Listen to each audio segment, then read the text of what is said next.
बिस्मिल्लाहिर्रहमानिर्रहीम अल्हम्दुलिल्लाहि वहदह वस्सलातु वस्सलामु अला मन ला नबिय्य बअदह व अला आलिहि व अस्हाबिहिल किरामिल बररह व बाद। मुअज़्ज़ज़ सामईन व सामिआत, हम आपके सामने कुछ मालूमात लेकर पेश हुए हैं। जिस मौजू को लेकर हम आपकी खिदमत में हाजिर हुए हैं, यूँ तो इस मौजू पर आपने अहले सुन्नत की कई वीडियोस तकरीरी हवाले से सुन चुके हो। मैं आपकी सुनी हुई बातों पर एतराज़ नहीं करती, लेकिन हमारा ये वीडियो खुसूसन सऊदीयत से मुतासर अफराद की इस्लाह के पेश नज़र मारिज़ वजूद में लाया गया है। खुसूसन हमारे वो भाई जो सऊदी या गुल्फ वगैरह दुनिया कमाने जाकर अपना दीन बर्बाद करके आ जाते हैं और फ़राइज़ व वाजिबात के अलावा हर चीज़ पर बिदात का फतवा लगाते हैं, जैसे मामूलात अहले सुन्नत, मसलन फातिहा, नज़र व नियाज़, 11वीं 12वीं वगैरह। इसके अलावा भी अगर आप अपने अपने मुआशरे का मुशाहिदा करें तो देखेंगे कि जिस बेटे के लिए माँ बाप वसीला मुस्तफ़ा और वसीला गौसे पाक से दुआ करते हैं, जब वो बेटे का वीज़ा लग जाता है और वो जाता है तो अपनी माँ के कदम चूम कर जाता है। इसी तरह जब वो वापस आता है तो उसी माँ पर बिदात के फतवे लगाता है। तो आप इस वीडियो को निहायत ही तवज्जो के साथ बगौर समात फरमाएं और अपने सारे खदशात दूर कर लें। अल्लाह तबारक व तआला कुरान मजीद में इरशाद फरमाता है, बिस्मिल्लाहिर्रहमानिर्रहीम व रहबानियतन इब्तदऊहा मा कतबनाहा अलैहिम इल्ला इब्तिगाअ रिज़वानिल्लाह वमा रअऊहा हक़्क़ रिआयतिहा व आतैना अल्लज़ीना आमनू मिनहुम अजरहुम। सूरह हदीद आयत नंबर 27। तर्जमा। और राहिब बनना यानी खलवत नशीनी और लज़्ज़ात व शहवात दुनिया से रूगर्दानी करना, ये बात उन्होंने दीन में अपनी तरफ से निकाली, हमने उन पर मुकर्रर ना की थी। हाँ, ये बिदात उन्होंने अल्लाह की रज़ा चाहने को पैदा की, फिर उसे ना निभाया जैसा कि उसके निभाने का हक़ था, तो उनके ईमान वालों को हमने उनका सवाब अता किया। मुअज़्ज़ज़ नाज़रीन इकराम, आप सबसे पहले खलवत नशीनी और लज़्ज़ात व शहवात दुनिया से रूगर्दानी करने का मतलब समझिए। खलवत नशीनी कहते हैं लोगों से अलग थलग रहने को, और लज़्ज़ात व शहवात दुनिया से रूगर्दानी करने का मतलब है दुनिया की टिप टॉप से दूर रहना। इसके बाद आप आयत करीमा में लफ्ज़ इब्तदऊहा पर गौर कीजिए। ये बाब अफ्तियाल का फ़ेल माजी है और बिदात से माखूज़ है। इसका माना है निकालना। तो अल्लाह तबारक व तआला ने फरमाया, उन्होंने वो बात निकाली जो अल्लाह ने उन पर मुकर्रर ना की थी। फिर भी अल्लाह तबारक व तआला ने ईमान वालों को सवाब का मुजदा सुनाया है, अगरचे वो उसे ना निभा सके, लेकिन उसकी इब्तिदाई में अल्लाह की रज़ा मकसूद थी। जैसे कि आप सब बखूबी जानते हो कि अमाल का दारोमदार नियतों पर है, जैसा बुखारी शरीफ की पहली हदीस भी है। खैर, इस आयत करीमा से साफ मालूम हुआ कि बिदात यानी दीन में किसी बात का निकालना, अगर वो बात नेक और इससे रज़ा इलाही मकसूद हो तो बेहतर है। यह आयत करीमा बिल्कुल सरीह है, मुहकम है, इसमें मनसूख का कोई पहलू नहीं। मुहकम उस आयत करीमा को कहते हैं जिसे डायरेक्ट मसला निकलता हो। इसके बाद आप लुगत यानी डिक्शनरी में बिदात का क्या माना है समात कीजिए।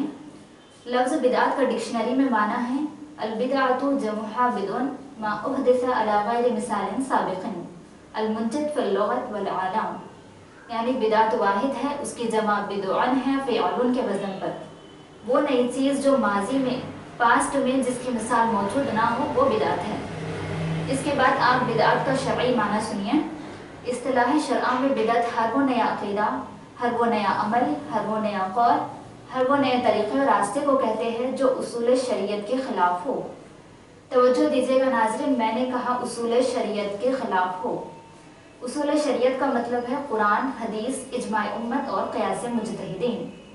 कुरान हदीस तो आप जानते ही हो। इजमाए उम्मत यानी उम्मत के वो उलमा जो कुरान और हदीस का उनके शराइत के साथ इल्म रखते हो, और वो कुरान और हदीस को बेस रखते हुए जो भी मसला निकाले वो हमेशा तक कायम रहे।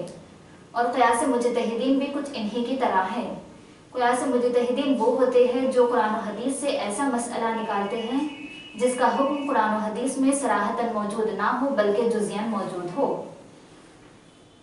आपने शरीयत में जो बिदात का माना है उसको समात किया है। यहाँ पर एक बात बहुत ही काबिल गौर है। मेरी इस गुफ्तगू से उन लोगों को भी जवाब मिल गया होगा जो कहते हैं कि हम तकलीद नहीं करते, तो हम इजमाए उम्मत और क़यास मुजतहिदीन को क्यों माने।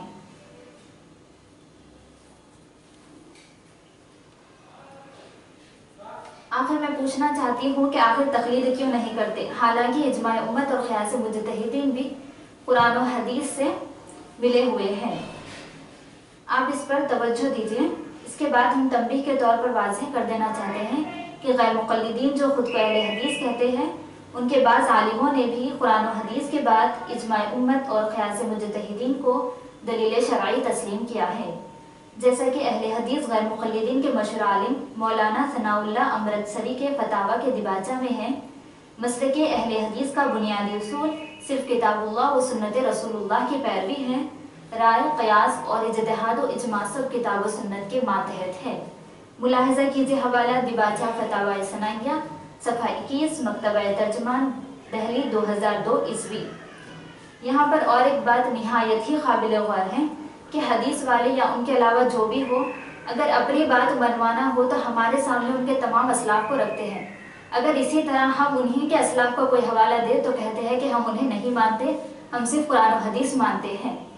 खैर, कादी शौकानी ने लिखा, इन्नल मुहर्रमा इन्नमा हुवा लहमु फ़क़त वक़द अजमअतिल उम्मतु अला तहरीम शहमी। फतहुल क़दीर जिल्द 1 सफ़हा 262 दारुल फ़िक्र बैरूत 2005 ईस्वी। तर्जमा, कुरानी आयत से सिर्फ खंजीर के गोश्त का हराम होना साबित है, लेकिन इजमाए उम्मत के मुताबिक इसकी चर्बी भी हराम है। तो मालूम हुआ कि अगर उम्मत का इजमा शरीयत से मुतसादिम व मुखालिफ ना हो तो काबिल कबूल है। इसके बाद आप बिदअत का शरई तायुन और तक़सीम सुनिए। लग़वी यानी डिक्शनरी और शरई दोनों मफ़हूम के एतबार से हर बिदअत, हर नई चीज़ शरीयत इस्लामिया में नाजायज़ व गुमराही नहीं, बल्कि बुनियादी तौर पर इसकी दो किस्में हैं। एक वो बिदअत, एक वो नई चीज़ जो अम्र शारे। ख्याल रहे, अम्र शारे का मफ़हूम किताब और सुन्नत और जो कुछ दोनों से मुस्तंबत हो सबको शामिल है। एक वो बिदअत, एक वो नई चीज़ जो अम्र शारे के खिलाफ ना हो, ये बिदअत नाजायज़ नहीं। दूसरी वो बिदअत जो अम्र शारे के खिलाफ हो, ये बिदअत नाजायज़ है। तो इससे आपको मालूम हुआ कि बिदअत की दो किस्में हैं। पहली वो जो उसूल शरअ के खिलाफ ना हो, दूसरी वो जो उसूल शरअ के खिलाफ हो। जो उसूल शरअ के खिलाफ ना हो उसे शरीयत की ज़बान में हसना कहते हैं, और जो उसूल शरअ के खिलाफ हो उसे सय्यिआ कहते हैं। तो नाज़रीन इकराम, आज आपने बिदअत का सही माना और मफ़हूम को समझा है। और हमेशा आप सुनते रहते हैं कि हर बिदअत गुमराही है, हर बिदअत गुमराही है। तो आप आगे देखेंगे कुल्लु बिदअतिन ज़लाला का सही मतलब क्या है।